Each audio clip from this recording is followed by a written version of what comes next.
जी, इसमें वो कह रहा है how large must a heating duct be if air moving 3 meter per second along it can the room in air replenish the air in a room of 300 meter cube volume every 15 minutes. Assume the air density remains constant. How large कितनी बड़ी होगी a heating duct एक गर्म हवा की नाली if the air moving 3 metre पर second अगर हवा गुजर रही हो 3 मीटर पर सेकंड की स्पीड से along it इसके साथ कैन रिप्लेनिश का मतलब होता है तब्दील कर देना कि वो तब्दील कर दे the air in a room of 300 meter cube volume every 15 minutes के कमरे की हवा को जिसका वॉल्यूम 300 मीटर क्यूब है हर 15 मिनट के अंदर अंदर तब्दील कर दे. Assume the air density remains constant. ये अज्यूम करते हुए हमने कि जो एयर डेंसिटी है वो रिमेंस क्या रह रही है, कांस्टेंट रह रही है. फ़र्ज़ करें ये एक कमरा है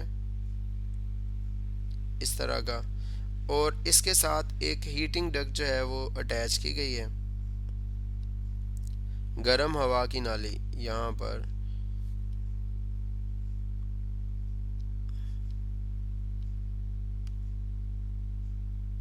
हमें ये चेक करना है कि ये गर्म हवा की नाली जो है इसका एरिया ऑफ क्रॉस सेक्शन कितना है. इसका रेडियस हमें फाइंड करना है.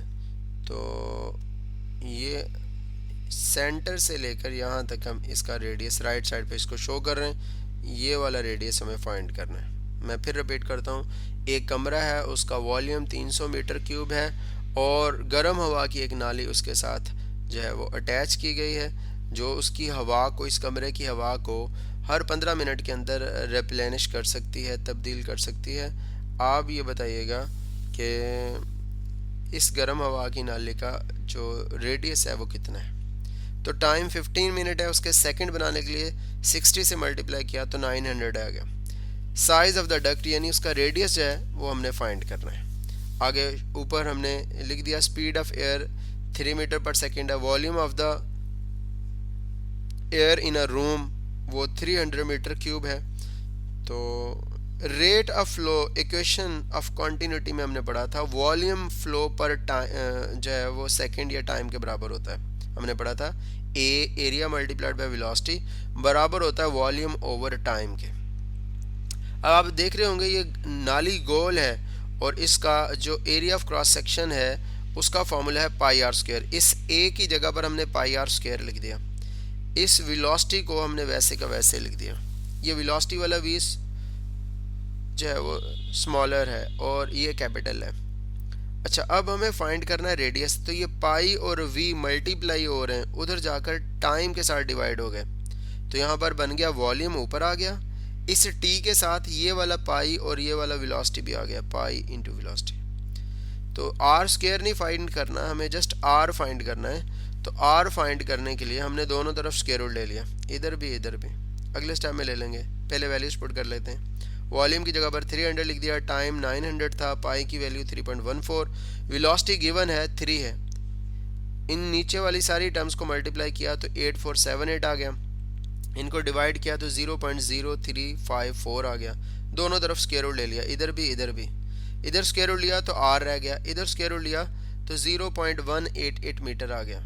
इस 8 को राउंड ऑफ करें तो ये वाला 8 बढ़ जाएगा, 0.19 मीटर आ जाएगा. अब अगर इसके सेंटीमीटर बनाने, 1 मीटर में 100 सेंटीमीटर होते हैं, यहाँ पर 100 लिख दें सेंटीमीटर. 100 को आप 0.19 से मल्टीप्लाई करें तो आपके पास 19 सेंटीमीटर आ जाएगा. तो हम कहेंगे कि इसका जो रेडियस है वो 19 सेंटीमीटर है.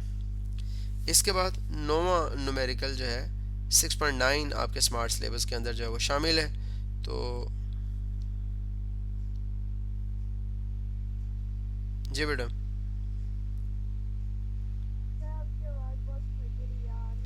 बेटा हाँ, इसमें यह है कि मैं ये रिकॉर्डेड भी आपको सेंड कर दूंगा, शेयर कर दूंगा. उसमें इंशाल्लाह वॉइस क्वालिटी बिल्कुल क्लियर होगी.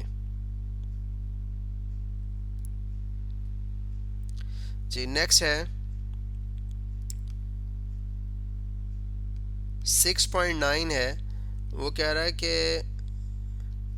What gauge pressure is required in the city mains for a stream of fire hose connected to the main to reach a vertical height of 15 metre.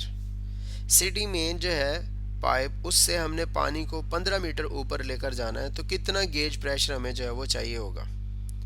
तो height हमें दी हुई है H1 माइनस H2, वो 15 metre. Density जो है वो 1000 kg पर metre cube है, और प्रेशर डिफरेंस हमें डेल पी फाइंड करना है। तो यहाँ पर हमने इसका जो है वो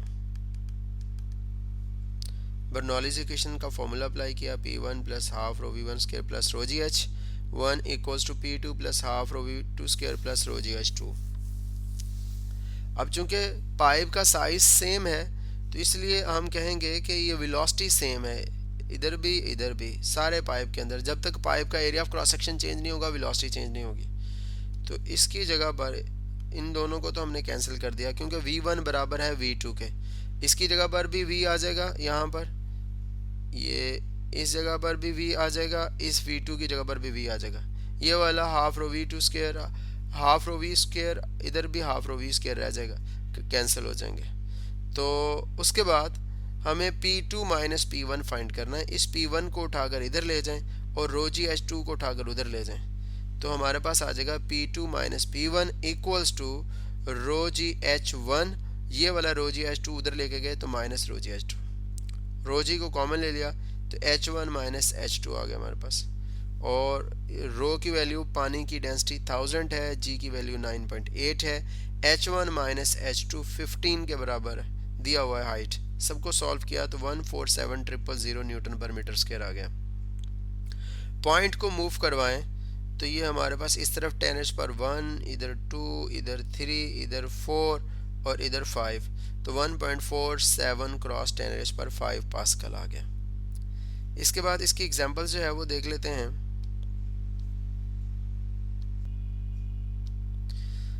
फर्स्ट एग्जांपल है a tiny water droplet of radius 0.010 centimetre. एक बिल्कुल छोटा पानी का जो है वो एक ड्रॉपलेट है जिसका रेडियस जो है वो 0.010 सेंटीमीटर है। डिसेंड्स थ्रू एयर, हवा में नीचे गिरता है। फ्रॉम अ हाई बिल्डिंग, एक बुलंद बिल्डिंग से। कैलकुलेट इट्स टर्मिनल वेलोसिटी, इसकी टर्मिनल वेलोसिटी कैलकुलेट करें। Given that eta for air equals to 19 cross 10 raised to power minus 6 kg पर metre per second and the density of the water rho equals to 1000 kg पर metre cube. जो data given है उसमें हवा की density दी है 19 cross 10 raised to power minus 6 kilogram per metre per second. ये आपको याद भी होनी चाहिए। पानी की डेंसिटी 1000 होती है और एयर की डेंसिटी 1.29, और इसी तरह इसकी जो विस्कोसिटी है एयर की वो भी आपको याद होनी चाहिए 19 cross 10 raised to power minus 6 kilogram per metre per second. Data हमने लिख दिया 0.010 सेंटीमीटर है। अब इसको मीटर में कन्वर्ट करने के लिए हमने 100 से डिवाइड किया, या आप लिख सकते हैं इसको multiplied by 10 raised to power minus, यानी ऐसे लिख सकते हैं 0.010 cross 10 raised to power, centimetre को मीटर में कन्वर्ट करने के लिए multiplied by 10 raised to power minus 2 लिखते हैं। अब पॉइंट को अगर आप इधर लेफ्ट से राइट मूव करवाएंगे, जैसे इंग्लिश पढ़ते हैं, तो पावर नेगेटिव में बढ़ेगी, 10 रेज़्ड टू पावर माइनस 1 एक हो जाएगा। फिर यहाँ पर लेके आएंगे पॉइंट को तो 10 रेज़्ड टू पावर माइनस 2 हो जाएगा। 10 रेज़्ड टू पावर माइनस 2 तो पहले है, माइनस 2 और आ जाएगा यहाँ पर तो माइनस 4 हो जाएगा। तो यहाँ पर 1.0 cross 10 raised to power minus 4 हो जाएगा। डेंसिटी ऑफ वाटर 1000 है। Viscosity of air 19 cross 10 raised to power minus 6 kg पर मीटर पर सेकेंड है। टर्मिनल वेलोसिटी फाइंड करनी। फॉर्मूला हमें पता है टर्मिनल वेलोसिटी का 2gr² रो ओवर 9 ईटा है। हमने वैल्यूज सारी जो डाटा में गिवन है वो पुट की। यहाँ पर g की जगह पर 9.8 लिखा, रो की r की जगह पर 1 cross 10 raised to power minus 4, उसका स्क्वायर ऊपर था वो लिख दिया। डेंसिटी ऑफ वाटर 1000 होती है और 9 वैसे लिख दिया। ईटा विस्कोसिटी है एयर की, तो ये 19 cross 10 raised to power minus 6 है। तो ये हमारे पास आ जाएगा फॉर्मूला इसका। इसको सॉल्व किया सारे ऊपर मल्टीप्लाई किए, इधर नीचे मल्टीप्लाई करके लिखा, तो सॉल्व किया तो हमारे पास 0.11 क्रॉस 10 मीटर पर सेकंड है। तो ये 1.1 मीटर पर सेकंड हमारे पास टर्मिनल वेलोसिटी का फॉर्मूला की वैल्यू आ गई।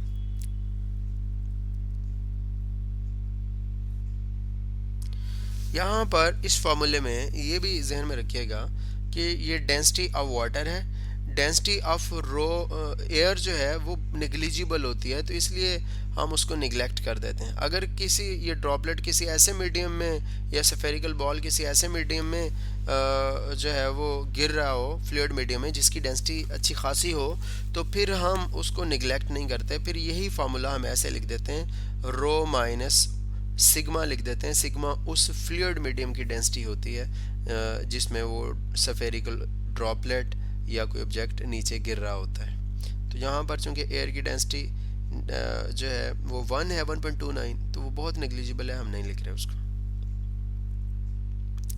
नेक्स्ट है 6.2 है, a water hose with an internal diameter of 20 millimeter at the outlet discharges 30 kg of water in 60 second. एक वाटर होस जिसका अंदरूनी डायमीटर, एक पानी की नाली उसका अंदरूनी डायमीटर जो है वो 20 मिलीमीटर है, आउटलेट के ऊपर डिस्चार्ज करता है वो 30 किलोग्राम जो है वो पानी हर 60 सेकंड के अंदर, यानी हर मिनट के अंदर। Calculate the water speed at the outlet assuming the density of the water is 1000 kg per meter cube and its flow is steady।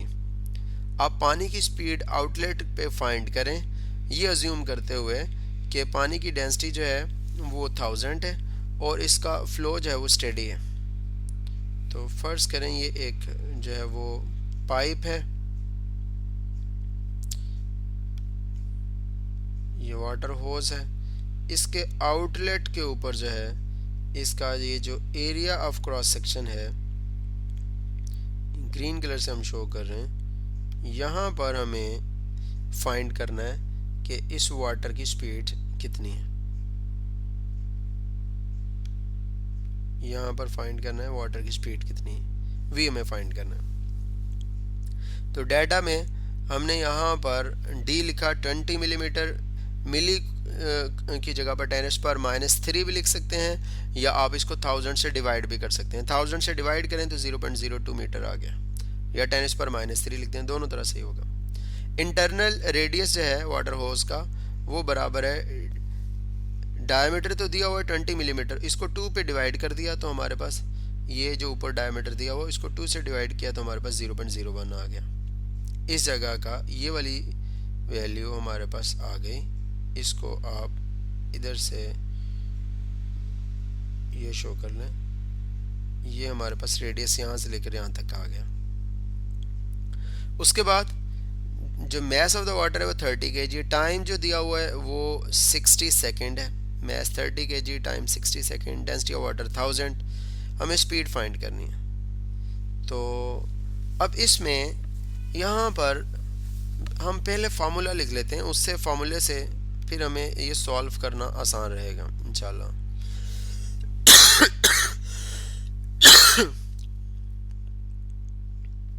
देखिए आपने ये पढ़ा था वॉल्यूम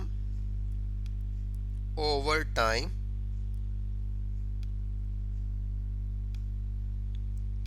बराबर होता है area multiplied by velocity, area multiplied by velocity. अच्छा, अब इसमें ये वेलोसिटी हमें फाइंड करनी है, ये वाली जो वेलोसिटी है ये वेलोसिटी ये हमें फाइंड करनी है। ये एरिया इधर मल्टीप्लाई हो रहा है, इधर जाकर डिवाइड हो जाएगा, हम ऐसे लिख सकते हैं इसको,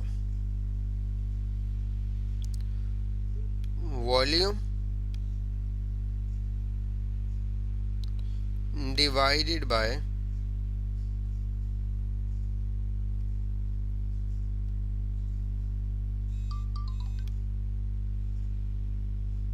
एरिया, और साथ में इधर आ जाएगा टाइम, और इस साइड पे हमारे पास जो बच गया वो है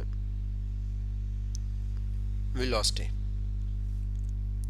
अब आपने ये भी पढ़ा हुआ है कि डेंसिटी बराबर होती है मैस ओवर वॉल्यूम के। डेंसिटी बराबर है मैस ओवर वॉल्यूम।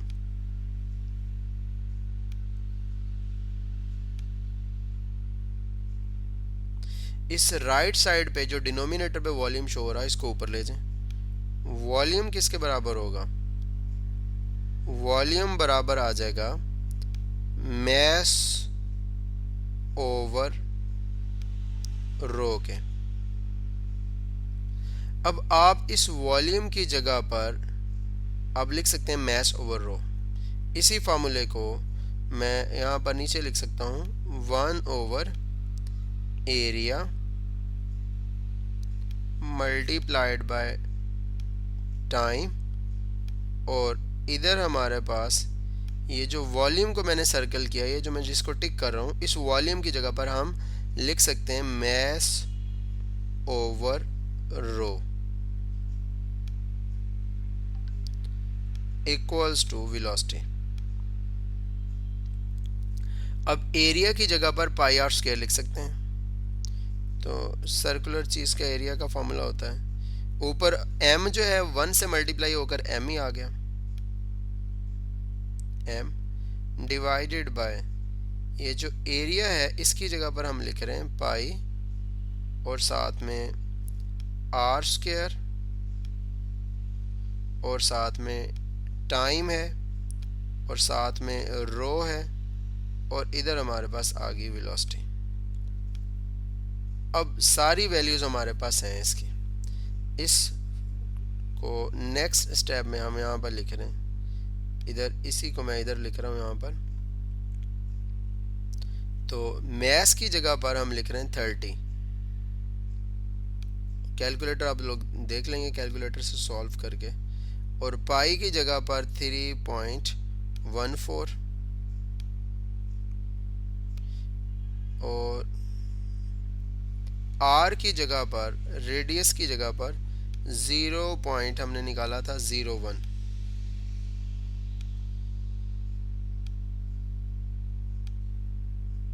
ऊपर इसका स्क्वायर है, स्क्वायर लगा दिया।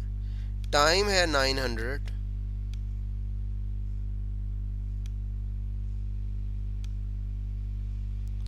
और डेंसिटी है 1000।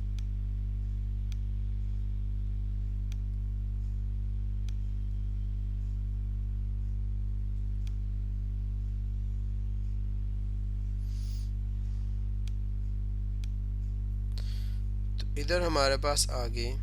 इसको अगर आप सॉल्व करें सारे को तो आपके पास नीचे वाली सारी टर्म्स को मल्टीप्लाई कर लें, फिर ऊपर इसको अगर आप डिवाइड करें तो आपके पास जो आंसर आएगा वो आंसर ये आ जाएगा।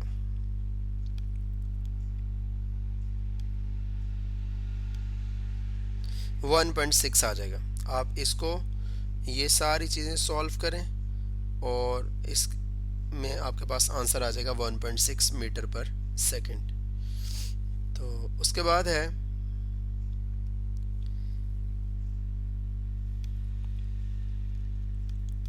ये तीसरी एग्जांपल है। इस एग्जांपल में कह रहा water flows down hill through a close vertical funnel. एक वर्टिकल फनल जो है कीफ, उसमें पानी ऊपर से नीचे गिरता है। The flow speed at the top is 12 centimetre per second. The flow speed at the bottom is twice the speed at the top. ऊपर से नीचे गिरते वक्त पानी की जो स्पीड है वो डबल हो जाती है बॉटम के ऊपर। If the funnel is 40 centimetre long, अगर फनल जो है वो 40 सेंटीमीटर लॉन्ग है, and the pressure at the top is 1.013 cross 10 पर 5 न्यूटन पर मीटर स्क्वायर है, और प्रेशर जो है वो अपर साइड के ऊपर 1.013 क्रॉस 10 पर 5 न्यूटन पर मीटर स्क्वायर है। What is the pressure at the bottom? तो बॉटम के ऊपर उसका प्रेशर कितना होगा? तो ये फनल ये इस तरह की शेप होती है। ये कीफ को कहते हैं, आप लोगों ने ये देखा होगा।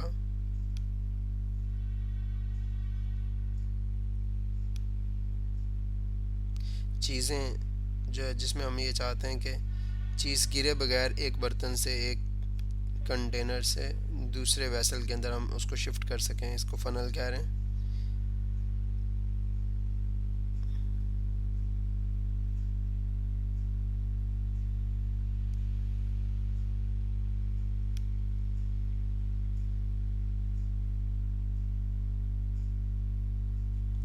ऑलमोस्ट ये शेप होती है इसकी। अच्छा, अब इसके इस साइड पे जो यहाँ पर स्पीड है v1 वो दी हुई है 12 centimetre per second, 12 centimetre per second. Lower side पे बताया ये गया है जो स्पीड है वो ट्वाइस है, तो ट्वाइस का मतलब डबल, v2 लिख देंगे 2v1, तो 2v1 का मतलब ये 24 हो जाएगा 24 सेंटीमीटर पर सेकेंड।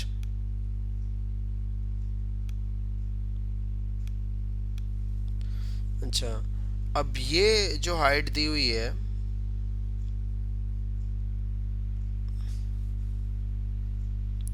ये वाली हाइट h1 है, फर्ज करें ये अर्थ का लेवल है, ये वाली हाइट h1 है और ये जो दूसरी वाली हाइट है ये h2 है।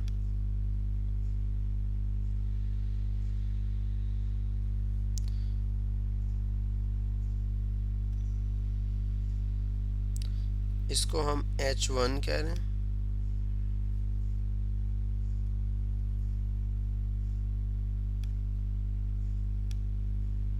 ये h2 है। फनल की जो हाइट आ जाएगी हमारे पास वो ये होगी, ये इतनी है, वो बराबर किसके होगी, h1 में से h2 को क्या कर देंगे, माइनस कर देंगे। ये वाला h1 इस h1 में से h2 को माइनस कर देंगे, तो ये हमारे पास फनल की हाइट आ जाएगी। ये सारा डाटा हमने लिख दिया। ये सेंटीमीटर पर सेकंड थी, सेंटीमीटर को मीटर में कन्वर्ट करने के लिए 100 से डिवाइड किया, 0.12 आ गया। और ये 24 थी, सेंटीमीटर पर सेकंड यहाँ पर आई, इसको मीटर पर सेकंड में कन्वर्ट करने के लिए 100 से डिवाइड किया, 0.24 आ गया मीटर पर second. h1 minus h2 40 centimetre दिया हुआ है और इसको हमने 100 से डिवाइड किया तो 0.40 आ गया। Pressure at the top P1 आया 1.013 क्रॉस 10⁵ न्यूटन पर मीटर स्क्वायर और डेंसिटी जो है वो हमारे पास 1000 आ गई kg पर मीटर क्यूब। अब प्रेशर एट द बॉटम हमने फाइंड करना है। बर्नौलीज इक्वेशन लगाई, P1 plus half rho V1 square plus rho g H1 equals to P2 plus half rho V2 square plus rho g H2। उसके बाद हमने क्या किया, हमें P2 फाइंड करना था, ये वाली टर्म उठाकर इधर ले गए, ये वाली टर्म भी उठाकर उधर दूसरी साइड पे शिफ्ट कर दी, तो हमारे पास आया गया, ये हमारे पास इधर अकेला P2 रह गया। इसको राइट साइड पे भी लिख सकते हैं, लेफ्ट पे भी लिख सकते हैं। यहाँ पर P1 था वो वैसे का वैसे ही लिखा, हाफ रो V1 स्क्वायर था और ये वाला हाफ रो V2 स्क्वायर इधर जाकर नेगेटिव हो जाएगा। इसमें भी हाफ रो है, इसमें भी हाफ रो है, तो हाफ रो को हमने कॉमन करके लिख दिया। ये वाला V1 स्क्वायर पॉजिटिव का, चूंकि इसको शिफ्ट करवा रहे थे उधर, तो ये हमारे पास नेगेटिव का आ गया। ये रो जी H1 है, ये रो जी H2 है, रो जी H2 ने उधर शिफ्ट होना है, तो ये रो जी कॉमन लिया, H1 पॉजिटिव का, चूंकि ये पॉजिटिव का था उधर शिफ्ट होना है इक्वालिटी के, तो ये नेगेटिव का आ गया। अब वैल्यूज हमने सारी पुट कर दी, P1 की वैल्यू, रो जी H1 माइनस H2 इसकी वैल्यू और ये सारी, तो ये हमारे पास आंसर ये आया। इसमें ये हमने P1 की जगह पर उसकी वैल्यू लिख दी, रो की जगह पर 1000, जी की जगह पर 9.8, H1 माइनस H2 की जगह पर 0.40 दिया हुआ है और V1 हमारे यहाँ पर रो की जगह पर 1000, V1 और V2 दोनों वेलोसिटी जो दी हुई थी वो हमने पुट की। सबको हमने सॉल्व किया, अब देख सकते हैं ये सॉल्व किया, तो सॉल्व करने के बाद हमारे पास जो आंसर आया है वो 1.05 क्रॉस 10⁵ न्यूटन पर मीटर स्क्वायर आया। अब लोअर साइड पे प्रेशर ज़्यादा क्यों हो गया है, लोअर साइड पे प्रेशर इसलिए ज़्यादा हो गया कि एक तो एटमॉस्फेरिक प्रेशर है और दूसरा ये है कि उस वाटर के फ्लो की वजह से भी प्रेशर एग्जर्ट हो रहा है, तो दोनों प्रेशर्स की वजह से यहाँ पर लोअर साइड के ऊपर जो प्रेशर एग्जर्ट हो रहा है वो ज़्यादा हो गया, तो वो आ गया हमारे पास 1.05 क्रॉस 10⁵ न्यूटन पर मीटर स्क्वायर। तो आज के लिए इतना ही काफ़ी है। मैं आपको ये जो पहले वाले न्यूमेरिकल हैं, ये न्यूमेरिकल मैं